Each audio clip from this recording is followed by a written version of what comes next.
and definitely going to try and do what we're doing today on the likes of Instagram. I want to test out a tool that lets me send along my oh god, I had this problem yesterday as well. The live stream, the new YouTube studio is giving me issues. And I actually, yeah. So I've tried to use that one now today, and I think I'm. It's hard to know if I'm definitely live on it just because of how it works. So if we're live, I'll tell you in a second. I have to do a roundabout way of seeing it. Okay, so yeah, we just went live. Giving me issues. And anyone who is in the chat, sorry Ollie for the lack of warning there. But we're essentially good to go, and I'm just going to make sure people can hear both you and me. Hopefully my audio is coming through. Anyone in the chats, feel free to say hi, and I'm actually going to change my audio so there's less of an echo.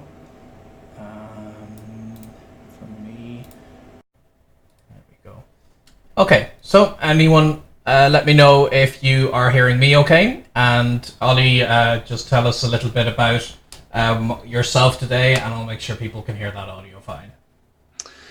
Yeah, of course. So it's the what did you have for breakfast question, right? Well, what have you been doing on I Will Teach You a Language? What's been your mission of how you intend to inspire people through your site in general? And then we'll get to your products in particular. Yeah, well, I mean, I started blogging about languages about 5 years ago now. After a bit of inspiration from a certain Irishman, in fact. Maybe I know him. Yeah, nice guy. Yeah. Oh, then I definitely don't know him. Well, dodgy choice of shirt.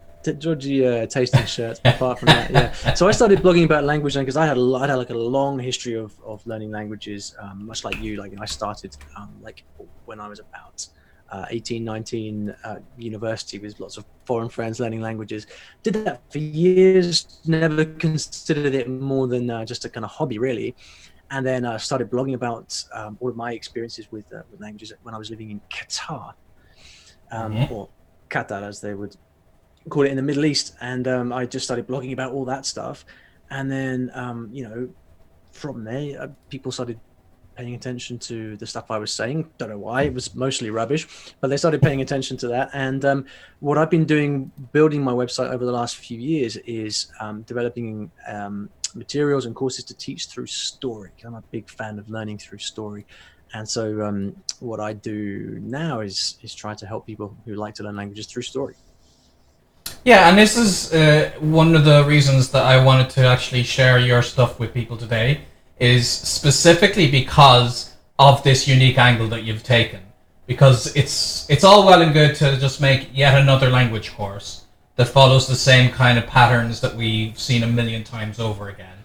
But the fact that you do it through stories has this sense of kind of pulling you in and getting you invested in the characters.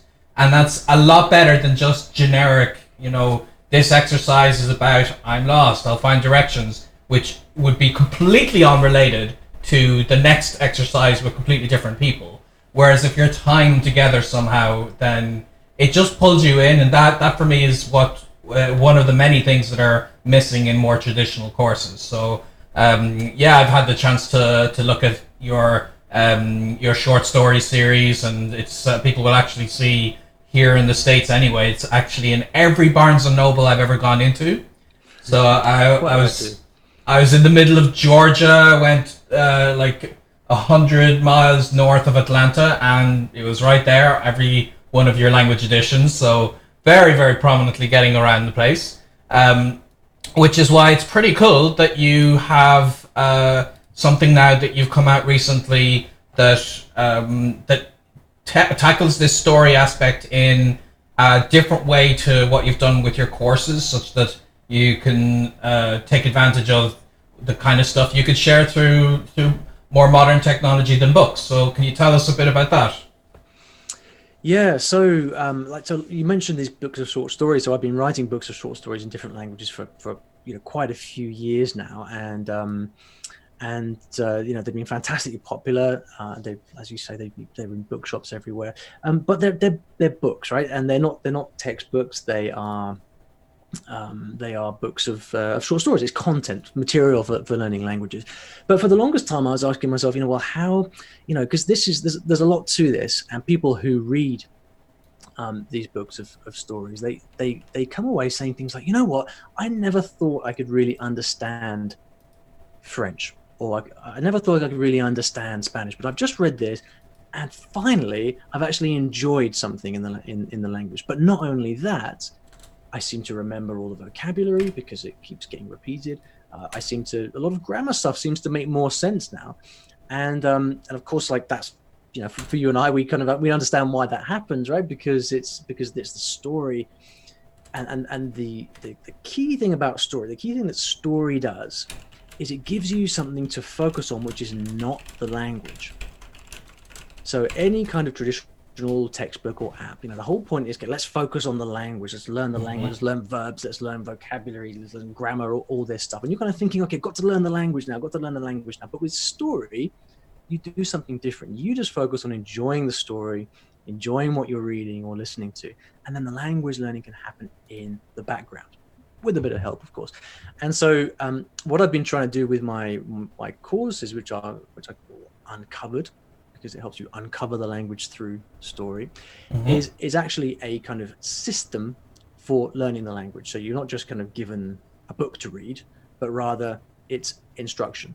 So right from the beginning of the courses, what I do is I don't give you lists of words to learn or exercises. I actually get you reading and listening from the beginning, from day one. So you're actually flooding your brain with the language. And the reason you can do it is because we very, very carefully write it for beginners, so you can start to understand. And then after that, after you spent time reading and listening to the story, getting used to the sounds of the language, that's when then I come in and I actually teach, give you more familiar language lessons. But again, rather than sort of teaching you, here's a verb, here's a noun, I teach you to uncover the language that you've been reading from the story. So it's very, very kind of immersive type experience. And so what I've been able to do is to develop this story method, the concept of learning through stories, into a complete structured program, so that as a complete beginner from day one, you can come in and the courses will take you all the way up to an intermediate level in the language. That's amazing. And I think when people imagine getting into learning languages, like you said, the content of the language, this is what a lot of people imagine a course that would help them get to something like an intermediate level. They imagine it's going to be based mostly on, here's the grammar, here's a list of words, just kind of compress all this into your brain and then you know the language. And I think one of the reasons that both you and I, as we've developed courses, because the language hacking courses, in a way, they have this aspect to them as well, that we kind of tie around the dialogues. They're not as story-based as your